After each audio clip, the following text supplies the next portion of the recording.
Hi, everyone. More of what we've seen lately happen again today, but it wasn't that bad. The NASDAQ was down 0.54%. The New York Stock Exchange was barely up 0.14%. However, its brother, the S&P 500, was down 0.19%. The Russell 2000 also down 0.35%. The important thing continuing in this sell-off is that the Russell 2000 and NASDAQ are leading the way down. Now, I know you see this uptrending channel line that I have, and though it's not correctly drawn by the books as Victor Sparandeo would have it, it's still overall a little bit more. It crosses through all the various price levels that it wants to touch. And as you can see, we're nearing the bottom of this uptrending channel range. So what happens here will be extremely significant. If we don't bounce off this uptrend channel range and or do fail to hit a new high and break below it, the trend will have absolutely changed on a very long-term uptrending time frame. That would add more selling pressure to this market. So let's get back to what we saw today. We didn't see a pullback on lighter volume. Once again, we saw a pullback on well above average volume for the NASDAQ. Our two hedges that we introduced in the Russell 2000, or added in the Russell 2000, the NASDAQ today, both worked with both SRTY and SQQ being up. So once again, it's confirmed on that level, and volume was big once again. So everything looks like the market will sell off. Also, today my scans, hey man, I had some stocks show up that look pretty good. Kind of interesting though that they're all in sectors that you see lead during periods of downtrending markets. We have PAM and EDN, two stocks that are breaking out. Both of those stocks are utility stocks. We had ATK give me a pocket pivot point signal today. That is an aerospace defense stock. And then, of course, I had XCC and CXO show up, and CHK give pocket pivot point signals. All of those are oil stocks. And then also, look at Alcoa, an aluminum stock breaking out to a new high. And then Eastman Kodak was one of my better looking recent issue stocks. So Eastman Kodak, Alcoa, oil, and utilities. Definitely not your high growth industries that lead very strong markets.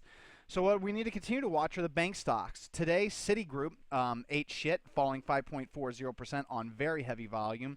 But stocks like JP Morgan are still uptrending higher. Morgan Stanley starting to see some pressure. You had a breakout to an old high and a reversal into the previous high.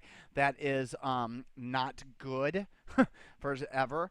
Goldman stocks failed to hit a new high and is now breaking down below the 50 and 200-day moving average. Bank of America still, just like JP Morgan, still trending above the 50-day moving average, but for how much longer? Following its new high breakout, it is now reversed back into its previous base on heavier volume. So keep an eye out for the bank stocks, and then you look at the regional bank stocks and you can see a breakout to new highs was very V-shaped, and now we're rolling over. So we'll see if we pull back into the old January 2014 highs. Once again, if that's the case, that's not good. So you can see XLE, the energy ETF. You can see XLU, the utility ETF. Those are your two best looking ETFs out there, and that's not good. Also, another thing that's not good today, the stock market fell, yet fear in the overall market fell also. So once again, on this pullback, traders are seeing this as an opportunity to buy. Yet we have stocks breaking down everywhere. We have lost all of our leadership in our high growth industries. Yet people feel safe buying stocks here. And once again, the IPO, Candy Crush, King Digital Entertainment, down another 2.68%. The Box IPO for the cloud computing stock is still coming out next week. They hemorrhage money. So once again, everything's lined up for this to continue. And on top of that, more sells today. BNCN, that's a full sell with it closing below the 50-day moving average and entering back into our signal date.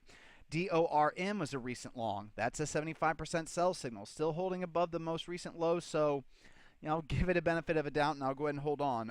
It's not that big of a deal. Pod reversed back into its breakout area, closing below the 20-day moving average. That's a 50% sell. Tesla Motors is now closing below the 50-day moving average. That, with us being under sell signal, is a 50% sell.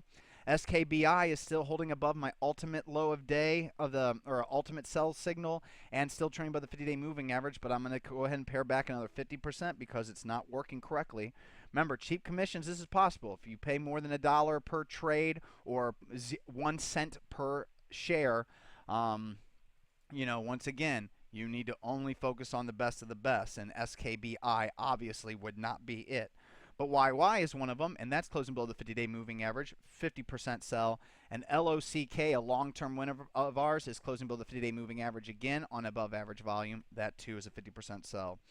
Kind of shockingly, I actually do have one new long position, but it's in an oil stock. However, it's in a small cap oil stock with huge earnings and sales growth the last 2 quarters, and more is obviously expected to continue with this little guy. And as you can see on a weekly chart, tons of accumulation off the 2012 lows.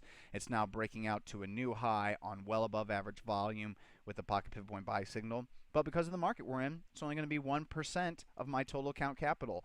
If that is not enough capital for you to make money on and the commission's too high, don't take this trade. Or if you want to really believe in this setup, 5, 10, 20% if you have a small account. Once again, not everybody's account is going to be run the exact same. Each individual is going to be different. Me, I'm defensive here, so new long positions, they're itty bitty. This is a 1%er, about 4 figures.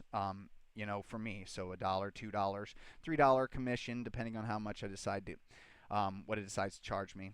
It's not going to hurt. But yeah, BXC, that's about it. So we'll go ahead and wrap it up there. The market still looks like it's on shaky ground. Continue your defensive posture. Aloha.